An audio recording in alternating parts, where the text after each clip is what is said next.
All right, Shalom. I want to start off by giving all praise, honor, and glory due to Yahweh, Bahashem, Yahweh Shai, Bahashem, Rakak Wadash.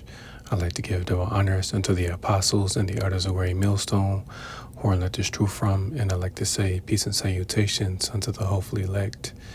And today is Monday, June 23rd, 2025, Missile Monday.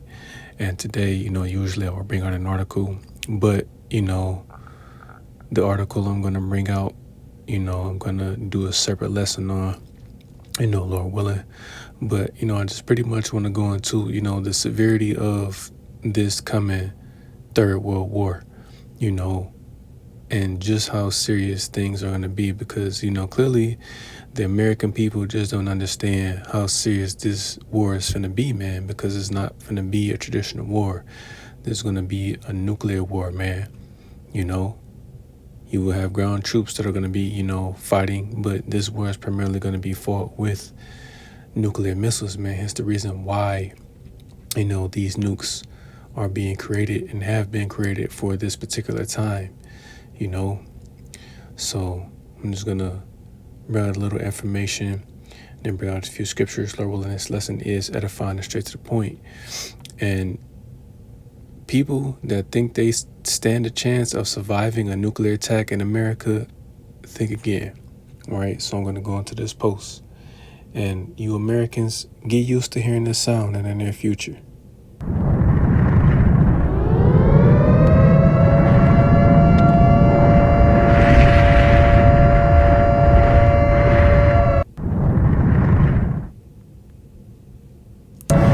So, it says, if a nuclear bomb ever drops, you will only have minutes to act. Panic kills, preparedness save. Here's exactly what to do. Now, these are, steps that someone pretty much came up with, on how to survive a nuclear attack, right? Now, this may be useful information to someone outside of America, but in America, none of this will matter, So it says, step 1, don't look at the flash. A nuclear blast is blinding, literally. Looking directly at it, even from afar, can cause instant blindness. Drop, cover your eyes, turn away, and even in covering your eyes still doesn't matter, because the test that was done, I want to say, if it wasn't the Bikini Atoll, the Bikini Atoll test, it was I think it was a hydrogen bomb, that they detonated underwater. I want to say it was either the 1940s or the 50s. They had a lot of sailors on ships. They detonated that bomb and they had their eyes covered and their heads down and they can literally see through their eyelids. That's how bright it was. So it doesn't matter if you cover your eyes or not, you're still going to see that flash from that detonation, So it says step 2, take cover immediately. You'll have less than 10 seconds before the shock wave hits. If you're outside, get behind a solid wall, ditch, or anything that blocks force. Lie flat, cover your head. If inside, stay away from windows. Glass will explode. And again, it doesn't matter, because again, even if you're in a different place, if you're not in a bunker, where anywhere where these nukes are slated to hit, as far as we know now, America obviously is going to be the main target where these nukes are going to hit, the land of Israel. And, just a personal belief of mine, that other parts of the world are going to get hit as well, because again, Russia and America possess the most, missiles on the earth right now. And between the two, Russia has, the most. So obviously, my personal belief that the majority of those missiles, if not all of them, that Russia has, they're going to hit America. I personally believe that America is going to bomb back. Parts of Europe are going to get hit, but are they going to be completely destroyed? No, but, it's just speculation. Again, it's not fact. I'm not saying, that this is, again, it's fact. This is just, speculation from, again, what is on the earth right now, because it wouldn't really yeah, it really wouldn't make sense for America to have these nukes and, not hit other targets as well, because I guess America's somewhat, I don't want to say somewhat, but they don't have, well, I won't say that, because again, I was going to say they may have something similar to what Russia has, like the dead hand.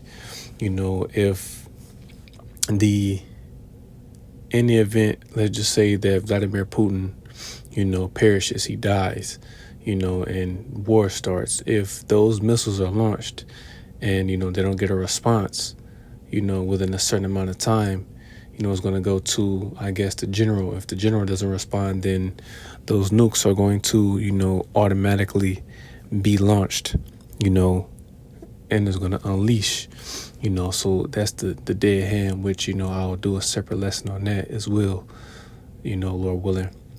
But America may have something similar to that. If not, then, again, they may, get theirs off, some of theirs off. But for the most part, again, if you're in America, once these nukes are launched, you will not survive. There's going to be a 100% fatality rate, man, because the only ones that are going to make it out of this destruction is the elect, man. And the rest of you Americans, you heathens, and you wicked niggas, you're not going to make it,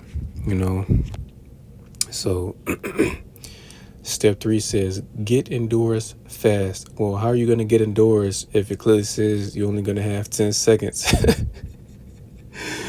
before the shock wave sweeps through, the land? Like, come on, man. You don't have a lot of time. Once this nuke, just one nuke alone, once it's launched, if you're if you're ground zero, you're going to be vaporized, and that's not going to be a quick death either, man. That's going to be slow. So people that think, oh, well, when you hit a nuke, you won't feel it. No, man. And we're sadly mistaken, which I'm going to bring on some information on that, man, because again, that is not a quick death. Will you be vaporized? Yes, but you're going to feel every bit of that fire that is coming from the side of that nuke, man, But step 3 says get indoors fast. Once the initial blast is over, enter the nearest strong building. Go underground if possible. Basement is better. Seal doors, windows, vents with plastic, cloth, or tape. Step 4, stay inside for 24 to 72 hours. The outside air is now toxic with radiation fallout. Don't go out unless told by officials.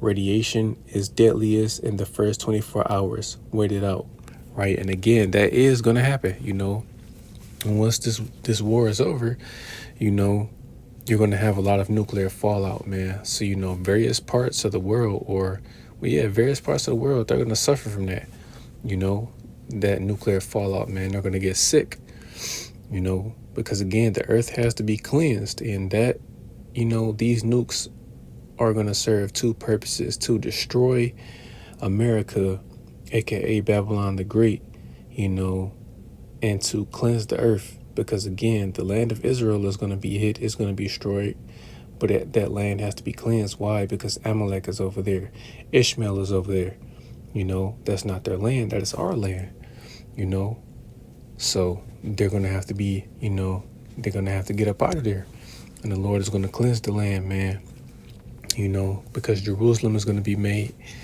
beautiful again, so it has to be destroyed, man. And not only that, but again, the earth, all these things that Esau has done to destroy the earth, the plastic and the trash and the water, the chemtrails in the air, just the pollution in general, man. Those nukes are going to, is going to clean all of that, man.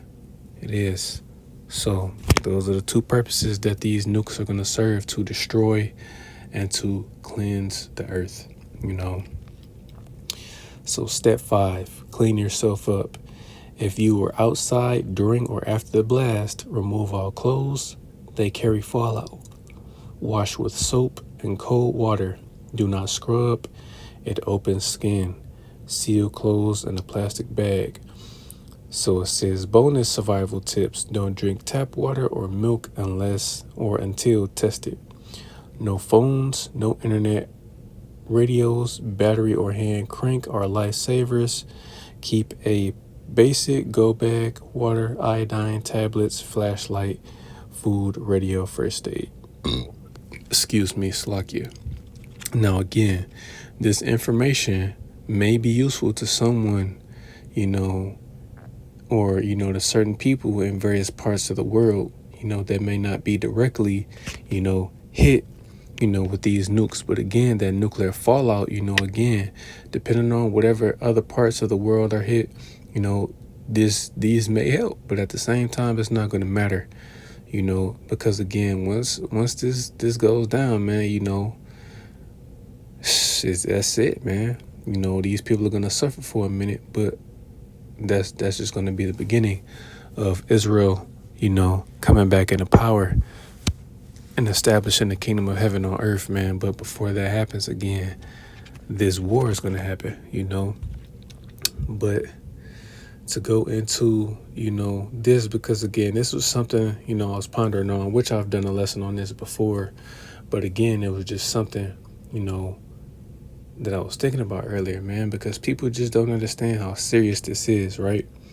So I put in how hot is the most powerful nuclear missile. So the AI overview, it says the center of a nuclear explosion, even one from a smaller warhead, can reach temperatures of tens of millions of degrees Celsius. For example, a 1 megaton weapon can reach about 100 million degrees Celsius at its core, which is about 4 to 5 times hotter than the center of the sun, according to the National Institutes of Health. Now again, man, just listen, like that's some serious shit right there, man. It says one warhead alone, 1 megaton warhead can get up to 100 million degrees Celsius at its core, man. And it clearly says 4 to 5 times hotter than the sun, because the center of the sun will be about 15 million degrees Celsius. That shows you how powerful these weapons are, man. That they're going to burn hotter than the sun. And if you honestly think you stand a chance of surviving something that is going to burn that hot, you are sadly mistaken, man. So I'm going to read the rest. It says the most powerful missile refers to the Tsar Bomba, a 50 megaton thermonuclear weapon tested by the Soviet Union.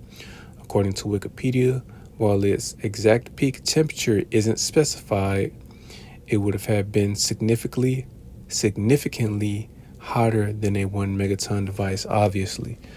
So it may have been billions or even trillions of degrees Celsius hotter than that, man. Because a 1 megaton bomb is 100 million degrees Celsius, man. Now imagine thousands upon thousands of warheads hitting one land, man. That's going to be the fate of America. This place is going to be completely destroyed, man. And this is not BS, man. This is real life shit. And excuse my language, but at the same time, this is the severity of what's about to take place on this earth, So it says a general breakdown. It says general heat. Nuclear explosions can release tremendous amounts of energy, causing extremely high temperatures at the center of the blast. So again, mentioned the Tsar Bomba again. So it says the Tsar Bomba was the largest nuclear weapon ever detonated. And right, man, to this day, the Tsar Bomba was the most powerful nuclear weapon ever tested, but obviously, technology has gotten more advanced. Russia now has, the Sarmat 2, aka, the Satan 2, nuclear missile, It says temperature scale, while a 1 megaton weapon can reach 100 million degrees Celsius, the Tsar Bomba's yield would have produced at even higher temperatures at the core of the explosion. So yeah, pretty much the same thing, man. So This is serious. So just imagine how much hotter these nukes are going to burn once they hit America. You know, this is no joke. This is very serious, man. So I'm just going to grab a few scriptures and that'll be it. So this is the book of Malachi, chapter 4 and verse 1.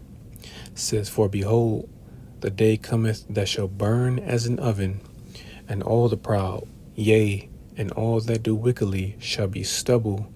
And the day that cometh shall burn them up, saith the Lord of hosts, that it shall leave them neither root nor branch." All right, man. What's that day that is coming that shall burn as an oven? World War III. You know, this Third World War, the war to end all wars, man.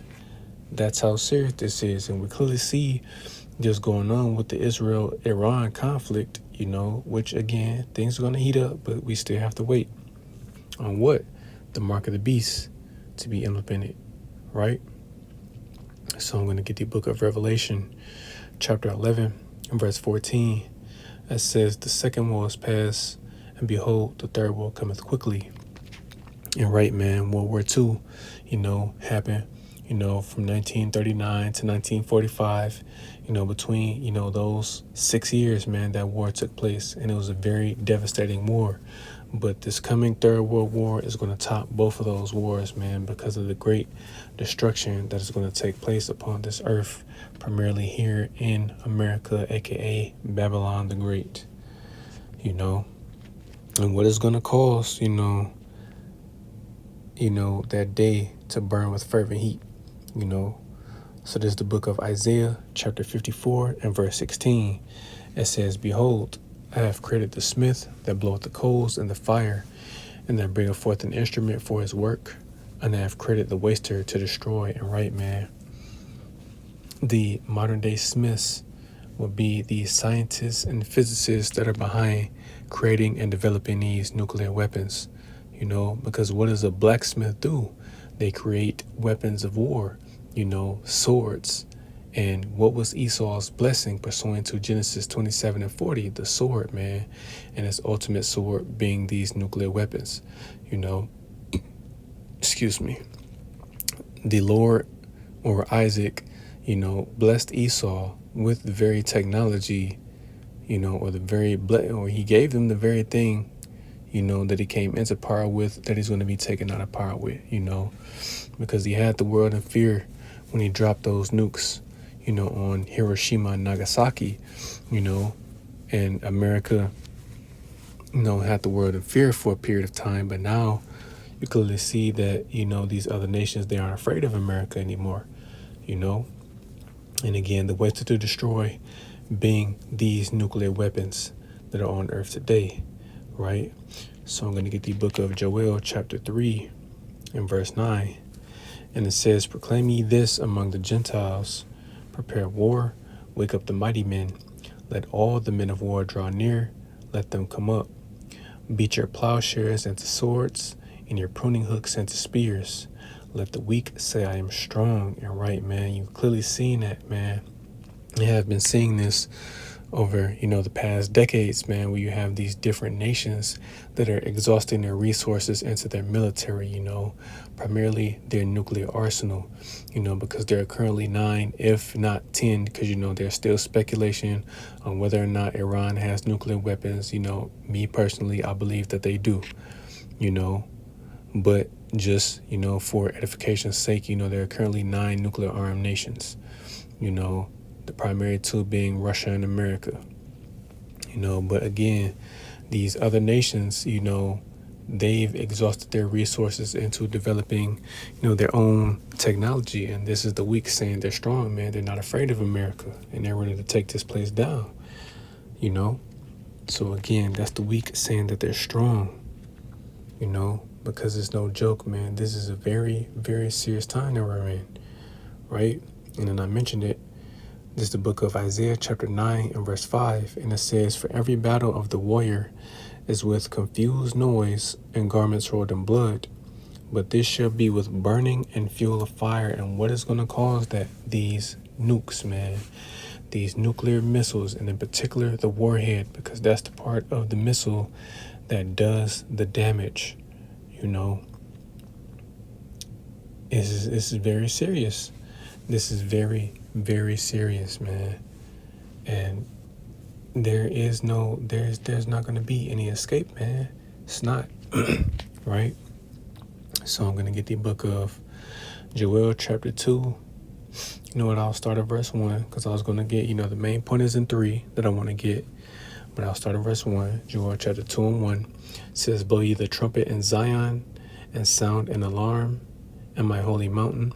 Let all the inhabitants of the land tremble, for the day of the Lord cometh, for it is nigh at hand. A day of darkness and of gloominess, a day of clouds and of thick darkness, as the morning spread upon the mountains, a great people and a strong. There hath not been ever the like, neither shall there be any more after it, even to the years of many generations. Right? And these are talking about the nukes, man.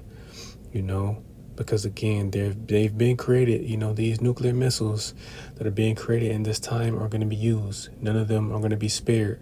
None of them are going to be left over, man. They're all going to be used during this Third World War, and that's going to be it. There's going to be no more use for them. So verse 3, that's the main point.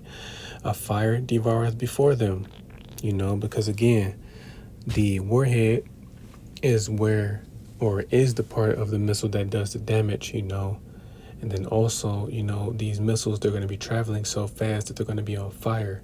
Here's the reason why they look bright right before they hit, man. It's just, a flashlight, then bam, it detonates, right? It says, and behind them a flame burneth, their rocket propulsion system, guiding the missiles to hit their specific target. Says the land is as the Garden of Eden before them, because again, you still do have parts of America where the landscape is beautiful, and then also, America has not been touched, has not been invaded by any other nation, But what does it say? And behind them a desolate wilderness.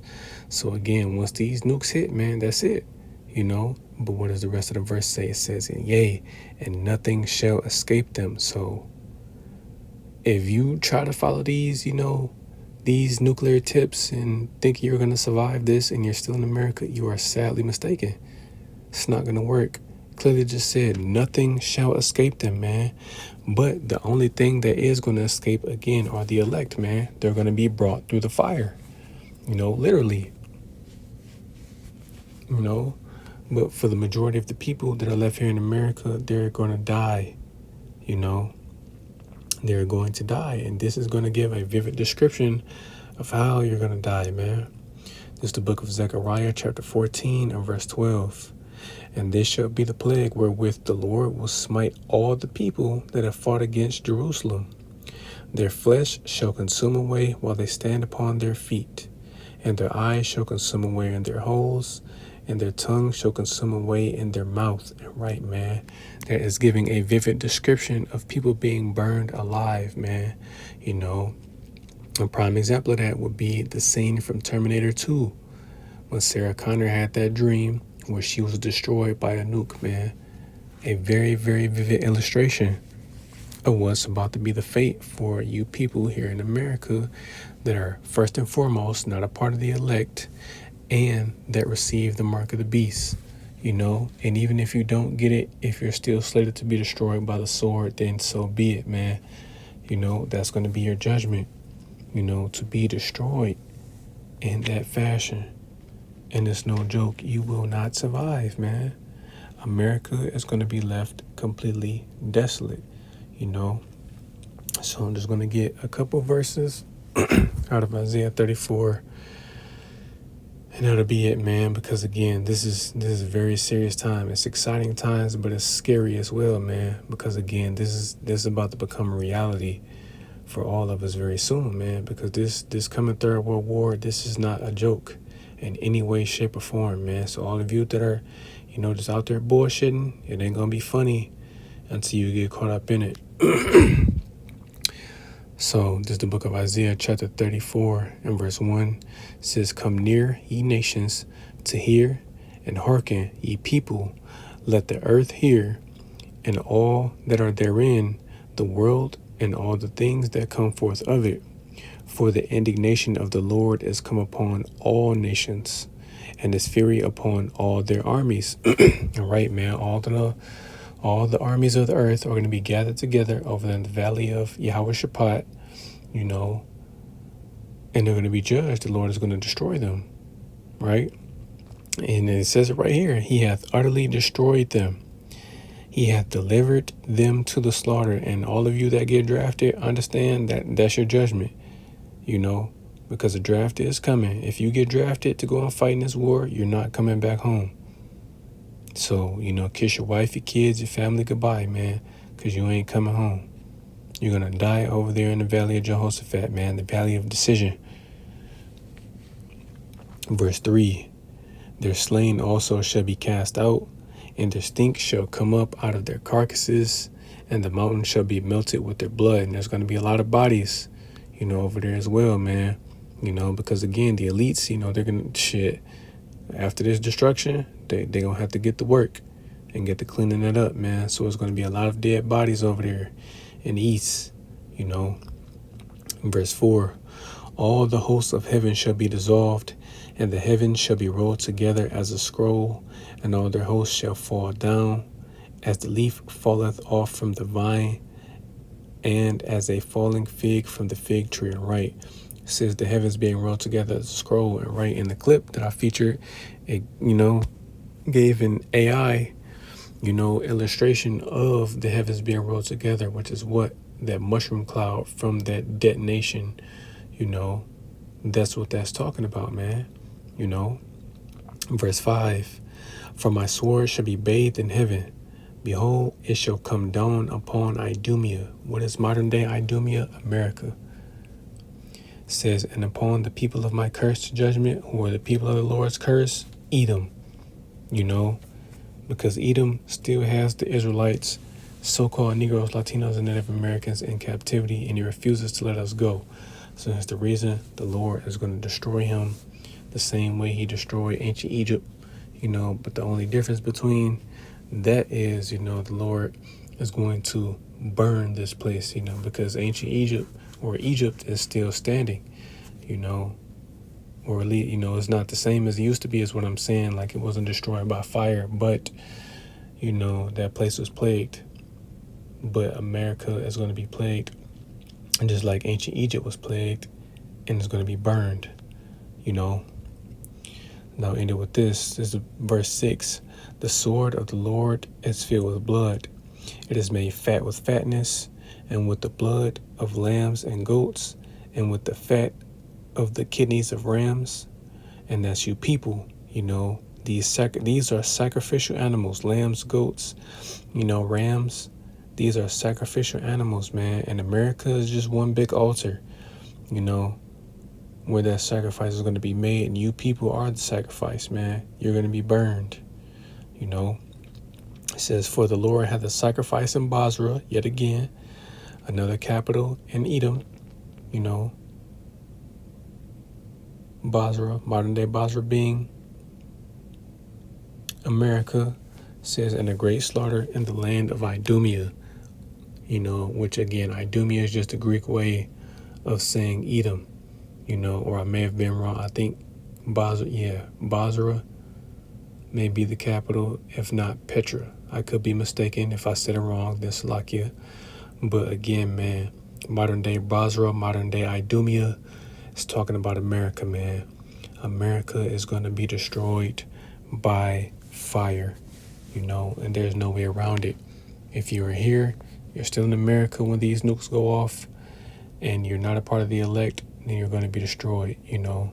There's no ifs, ands, and buts about it. Those survival tips won't matter. You know, it may help someone in a different part of the world, you know, that is hit and it affects them. You know, it may very well help them, but to anyone in America, no, it won't help. So, Lord willing, this lesson was edifying. I want to give all praise, honor, and glory due to Yahweh, Bahashem, Yahweh Shai, Bahashem, Rakakwadash. I'd like to give double honors unto the apostles and the elders of Great Millstone, who I learned this truth from. And I'd like to say peace and salutations unto the hopefully elect. Till next time I say Shalom.